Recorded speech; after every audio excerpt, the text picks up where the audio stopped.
JD Vance, and I know we have the clip. We need to bring this up. He is talking about, because money is now becoming an issue. The same money that Trump said Obama was foolish for giving Iran billions of dollars. Now, all of a sudden, we're seeing anywhere from $300 to $300 billion that are going to be set aside for Iran. And Vice President JD Vance talked about this. Let's bring this clip up. The Iranians are saying that their $300 billion reconstruction fund, true or false? Well, Ed, that's the sort of thing they could have access to, funded by the Gulf Coast Coalition, so long as they honor their end of the obligation. I think that one of the things you're going to see, Ed, and people have to be skeptical of this, is that the hardliners in the Iranian system will overemphasize the benefits that Iran gets while underemphasizing all the things that they have to concede and all the things they have to provide in order to get these benefits. So we absolutely are open to the Gulf Coast countries investing in the reconstruction of Iran, but only if Iran ends their nuclear program, ends their enriched stockpile of material, and is really open to an inspections and enforcement regime that gives the American people confidence they're never going to have a nuclear weapon. So I think the dance you're going to see, Ed, which is going to be interesting, is the Iranian media, especially the hardline media, they're going to talk a lot about what they get without talking about what they give. It's important for all of us to correct that record. Now, Andrew, I'm not the smartest guy. I graduated last in my Annapolis class. I'm pretty sure that sounds like a much more expensive version of the JCPOA. Am I wrong in that assumption? You're not wrong at all. I mean, the Obama administration was talking single digits billions. That was not, it was not even American money. It was money that was in jurisdictions that fell under U.S. sanctions and that we could block, but it was Iranian money. It was their own money. Now, not only is Vance talking about a fund that is multiple times above that level, but it's new money. It's not Iranian money. They're apparently encouraging the Arab Gulf to fund Iran's reconstruction after the Iranians have decimated their oil, their gas, their tourism industries, financial centers. I mean, it would be comical if it weren't so sad. It's a farce. And I'm glad that Vice President Vance talks about the Gulf Coast partners. This is fascinating to me, Andrew, because the whole reason that people like me were able to be stationed there for years was because it was supposed to guarantee safety from Iran for this exact scenario. We now have 18 bases, last count, that have been struck by Iranian ballistic missiles, bombed out. Americans scattered to the wind, countries getting hit solely because they were housing U.S. troops. How does this change the dynamic moving forward? Are they going to let the United States back into those bases? And if not, what does the security apparatus look like for the Middle East? It's not at all clear that the United States will be allowed to return. From the perspective of those countries, they knew there was a risk in hosting U.S. forces, but they determined that the benefit of U.S. protection exceeded the costs of potentially antagonizing the Iranians. After the war, you have to say that the relationship between those two has shifted, where there is a certainty of antagonizing Iran and of suffering damage at Iran's hands, but a question mark regarding the degree to which the United States can protect them. Yes, the U.S. was able to intercept any number of missiles and drones coming in, but it was not complete protection by any stretch of the imagination. And the citizens, the workers in these countries were left fleeing to non-existent bomb shelters. They didn't even have them in place because they were so confident that these military installations, U.S. military installations, would protect them. So in effect, the Iranians have called out the U.S. Threat of force and demonstrated that it is, less formidable than they thought, and less formidable than the United States claimed. And to your point earlier, the Iranians have demonstrated they can survive a U.S. strike. And that was the most powerful leverage the United States had over Iran, that if we really wanted to, we could ultimately topple the regime. At this point, the Iranian leadership has to be saying, we have a good chance of surviving even if the United States comes full bore at us. And so we don't need to be as willing to concede on their top priorities. So it's weakened the U.S. position fundamentally. You also mentioned, being in those bases and your experience in the Missile Defense Agency. The Iranians took out, by some estimates, several THAAD radars, which are extraordinarily expensive, which are the top of the line for U.S. missile defense. We only have a few of them, as you know, in the entire world. We had redeployed some of them from East Asia, where they were protecting against North Korea, against China, and we left our allies there barren of that protection. So, and it will take a long time, well over a year, and under the best of circumstances, probably longer, to begin to rebuild those systems. So we're actually weaker, not just in terms of our ability to protect our partners, we're weaker in terms of our ability to protect our own homeland.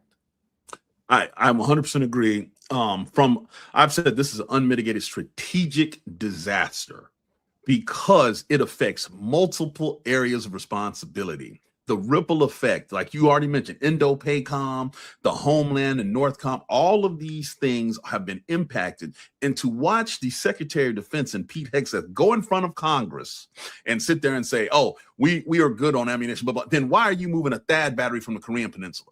Why are you moving and piecing these things together if you have more than enough? You don't. And I know this for a fact because I know exactly what we're supposed to have. And when you break it down, and this is why I'm bringing Congress into this, Congress seems to have no real idea of what's going on because the administration has lied about casualties. They've lied about equipment. They've lied about base damage. They're supposed to provide the oversight of this, and they can't do it. What are your thoughts there, Andrew? Congress is, the Republicans in Congress have willfully abdicated their responsibility to the American people. And they should remember that's who they report to. Their bosses are the American people, not Donald Trump, not anyone in the executive branch. And they have abandoned and neglected their responsibility to protect them. And that includes exercising oversight over their own. Just as Democratic members of Congress are obligated and expected to exercise oversight over a Democratic administration as well as a Republican administration, the same should be true of Republicans. And we know practically nothing about what has taken place from the administration. What we do know with certainty has come from other sources, from news outlets, from satellite photos, from experts who have been able to apply their skills to evaluate the extent of the damage. That's not the way it should be. And again, you can classify this as a memorandum of understanding, but over the last several years, and certainly during the Biden administration in which I served, there was a greater effort by Congress to try to exercise some oversight over instruments of international agreements that normally would not require congressional consent. So things like memoranda of understanding would have to be reported to Congress within a certain amount of time so that they could at least know what was being contemplated and express any reservations if they had them. That should be triggered in that case at the very least. There's also another factor. The INARA legislation, the Iran Nuclear Agreement Review Act that was created for the JCPOA, it's still on the books. And if this MOU even refers to nuclear issues, which it almost certainly does, not in the level of specificity it should with specific commitments, then it should be submitted to Congress by law. So this isn't even a matter of convention. This isn't a matter of internal congressional regulations or expectations. It is U.S. law passed by the U.S. government, signed by President Obama, that should compel the administration to submit this MOU to Congress so that they can review what is being contemplated. And that has not happened. And you're not seeing any Republican, the authors of that original act, even refer to that bill now that the shoe is on the other foot.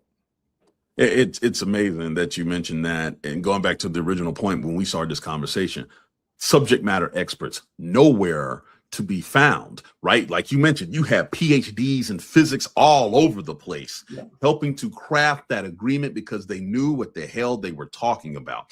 There is nowhere in this sphere of negotiation do we see anybody remotely close to what they're supposed to be looking at. They're throwing out talking point numbers of how much enriched uranium. They don't know, Andrew. They don't know. No, and they take a field trip. Kushner and Witkoff take a field trip to Tennessee to view our nuclear, and apparently that's sufficient to make them expert nuclear negotiators. The two of the most technically demanding issues you're going to encounter are nuclear issues and sanctions, because there are legal and economic implications that are very difficult to understand. Even for those of us who have some exposure to them, we need help. We need people checking what's being done, and the people who are in charge are, you might as well be giving them ancient Greek. They're not going to understand it. And to expect them to negotiate a remotely acceptable, let alone a good deal, if you believe that, I have a bridge in Brooklyn to sell you. Let me ask you this question. Why do you think they're withholding this MOU being released to the public? What is the political motivation? Because we're going to have to live by it. Like you said, Congress, specifically the Senate, has to look at it eventually.